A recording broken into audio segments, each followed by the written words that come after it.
The afternoon sun beat down on the dusty main street of Caldwell Creek, like a punishment from God himself.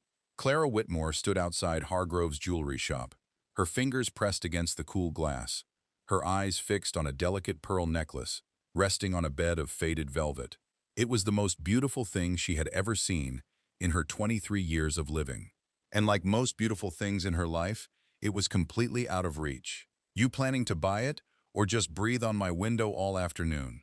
She stepped back quickly, cheeks burning, as old Mr. Hargrove waved her off from inside. Clara pulled her shawl tighter around her shoulders and turned away. Behind her, the pearl necklace caught the light one last time, like a small, quiet goodbye. She didn't notice the young man across the street watching her. She never noticed Eli Holt. Nobody did. Caldwell Creek was the kind of frontier town that had opinions about everything and everyone. It had opinions about the weather, about cattle prices, about which family sat in which pew at Sunday service. And it had very strong opinions about who deserved what in this life. The Whitmore family sat near the front of that church. Clara's father, Gerald Whitmore, owned the only bank in 3 counties. Her mother wore imported silk on Sundays. Her younger sister had already married a railroad man from Denver. Clara herself was considered the finest match in the territory, educated, graceful, and possessed of a kind of quiet beauty that made men straighten their backs when she entered a room. Everyone agreed she would marry well. Everyone had already decided it would be Douglas Hargrove, the jewelry shop owner's son, who wore pressed shirts and spoke about land investments with the confidence of a man who had never once doubted himself. Eli Holt, on the other hand, was a different matter entirely. He had arrived in Caldwell Creek 2 years prior with a single horse, a worn leather saddlebag, and enough money to rent a small room above the feed store. He worked odd jobs at first, fixing fences, hauling lumber, helping at the livery stable. He was quiet, polite, never asked for more than he earned. The town noticed him the way towns notice a stray dog, with mild curiosity and the general understanding that he would eventually move along. He didn't move along. Instead, Eli saved, quietly, carefully, the way a man saves when he has learned that nothing in this world is given, only earned. He bought a small plot of land on the eastern edge of town, dry, rocky, unwanted land that everyone agreed was worthless. He didn't argue, he just started working it. Clara had spoken to him exactly twice before the evening. That changed everything. The first time was at the Mercantile, when he had stepped aside to let her pass through the door. He had tipped his hat and said, "Ma'am," and she had nodded without quite looking at him. The second time was the evening of the Founder's Day dance. She had been standing near the punch table when he approached. Clean shirt, boots polished as best they could be polished, hat held respectfully in both hands. "Miss Whitmore," he said, "I wondered if you might save me a dance." She had looked at him then, really looked. She saw the worn collar of his shirt, the calloused hands, the humble, earnest expression on his sun-browned face. Behind her, Douglas Hargrove laughed. Not loudly, but loud enough. Clara felt the eyes of the room on her, felt her mother's gaze from across the dance floor like a hand on her shoulder. "I'm sorry, Mr. Holt," she said, and her voice was gentle but final. "I don't think that would be appropriate." Eli held her gaze for one quiet moment. Something moved behind his eyes. Not anger, not humiliation, just a slow, steady recognition. As if the world had confirmed something he had already suspected. He nodded once. Put his hat back on. "I understand," he said simply. "Good evening, Miss Whitmore." He walked out of the dance without looking back. Douglas Hargrove put his arm around Clara's shoulders and smiled. "Wise choice," he said. Clara watched the door where Eli had exited and told herself she felt nothing at all. 3 months passed. Summer burned itself out over Caldwell Creek, and autumn came in cool and golden. The talk of the town shifted, as town talk always does, to new scandals and new gossip. What nobody was talking about, because nobody had thought to pay attention, was the eastern plot of land. Eli Holt had been working it since before sunrise and long after sunset, 6 days a week, every week, since the day he had purchased it. He had found water, a deep, hidden spring that the previous owners had never bothered to dig for. He had cleared the rocks by hand.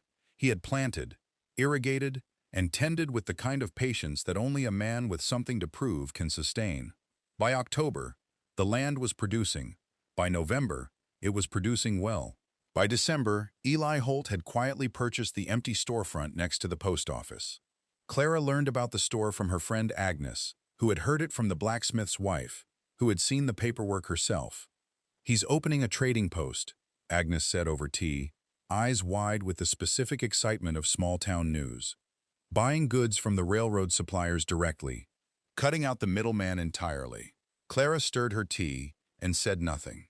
"They say he already has agreements with 4 ranches," Agnes continued, "and the Hendersons sold him their grazing rights on the north pasture." "Good for Mr. Holt," Clara said quietly. But that evening, she found herself walking past the empty storefront. Through the dusty window, she could see Eli inside, alone, moving shelves into position with the quiet efficiency of a man who knew exactly what he was building. He didn't see her watching. She told herself she was simply taking the long way home. Winter brought hardship to the Whitmore family in the form of a truth Gerald Whitmore had been hiding for 2 years. The bank was failing. Clara learned it on a Tuesday evening when she came downstairs to find her father sitting at his desk, his head in his hands, surrounded by ledgers that told a story he could no longer avoid. The loans had been bad, the investments worse, the family's savings, the savings he had told her mother were secure, were nearly gone. "How long?" Clara asked, standing in the doorway. Her father looked up. He seemed to have aged 10 years in the lamplight. "Spring," he said. "If nothing changes by spring, we lose the house." Clara sat down across from him slowly. She thought of her mother's silk dresses. She thought of her sister in Denver, already settled, already safe. She thought of Douglas Hargrove, who had been courting her with the casual confidence of a man who assumed the outcome was already decided. She thought of the pearl necklace in the jewelry shop window. She thought of Eli Holt and the quiet way he had said, "I understand," and walked out into the night without a single complaint. 2 days later, needing thread from the mercantile, she collided with Eli Holt at the corner of Main and 2nd Street. She stumbled. He caught her arm. Quick, steady, careful. "Miss Whitmore." He released her arm the moment she was balanced. "You all right?" "Yes. Yes. Thank you." She straightened her coat, looked up at him. He looked different, not in any way she could name precisely. Same face, same quiet eyes. But he stood differently somehow, like a man who had found solid ground beneath his feet. "I heard about your store," she said, because she couldn't think of anything else. "Congratulations." "Thank you." A pause. "We open next week." "That's wonderful." She meant it, and was surprised to discover she meant it. He studied her face for a moment. Not rudely, just carefully, the way a man looks when he's trying to read the weather. "Is everything all right, Miss Whitmore?" The question was so simple, so genuinely asked. Clara felt something loosen in her chest without her permission. "Yes," she said. "Everything is fine." He nodded slowly, as if he didn't entirely believe her, but would not push. "Good evening, then," he said, and tipped his hat. She watched him walk away, and stood at that corner for a long moment in the cold air, asking herself a question she wasn't yet ready to answer. January arrived with ice and revelation. Douglas Hargrove heard about the Whitmore Bank's troubles before Clara's mother did. He came to the house on a Wednesday afternoon, not to offer comfort, but to deliver a carefully worded withdrawal. He spoke of changed circumstances and family expectations, and the need to reconsider the future. He left his coffee unfinished. Clara sat in the parlor after he left, and felt, with strange clarity, that she was not heartbroken. She was ashamed, but not of losing Douglas. She was ashamed of what she had valued, of the measuring she had done at the Founders' Day dance, of the way she had looked at Eli Holt's worn collar and made her decision without once wondering about the man inside the shirt. That same afternoon, news broke across Caldwell Creek like a stone through glass. Eli Holt had purchased Hargrove's jewelry shop. Not the trading post, the jewelry shop itself. Old Mr. Hargrove, facing his own quiet debts, had accepted an offer that Clara later heard was more than fair, more than generous, and Eli had purchased every piece of inventory along with it. Every ring, every brooch, every necklace in the cases, including a delicate pearl necklace on a bed of faded velvet. Clara was standing in front of the shop window. She didn't even remember walking there, when Eli came out the front door and found her on the sidewalk, staring. They looked at each other. "You bought it," she said. Her voice came out smaller than she intended. I did. He studied her face. I've been saving for 2 years. Why? The word came out before she could stop it. Eli was quiet for a moment. The winter street was empty around them, cold and still. Because some things deserve to be owned by someone who understands their worth, he said carefully. Clara felt the words land somewhere deep. Mr. Holt, she stopped, started again. Eli. His name felt unfamiliar and right at the same time. I owe you an apology. At the dance, I was unkind. I was foolish. I looked at what you were wearing instead of who you were. And Miss Whitmore. His voice was quiet but firm. She stopped. You don't owe me anything, he said. You were honest. That's more than most people manage. I wasn't honest, she said. I was a coward. The word hung in the cold air between them. Eli looked at her for a long moment. That same careful, weathered look she had seen in the mercantile doorway, at the corner of Main and 2nd, every time their paths had crossed. Then he reached into his coat pocket and held something out to her. The pearl necklace lay across his palm, catching the pale winter light. Clara's breath caught. I didn't buy it for myself, he said simply. Spring came to Caldwell Creek the way it always did, slowly, then all at once. The Whitmore Bank did not fail. Gerald Whitmore accepted a quiet investment that restructured his debts and kept the doors open. He never spoke publicly about where that investment had come from. Clara knew. She had seen the paperwork on her father's desk, and she had seen the name at the bottom. She had gone to Eli's trading post the following morning and stood in the doorway until he looked up from his ledger. You didn't have to do that, she said. I know, he said. Why did you?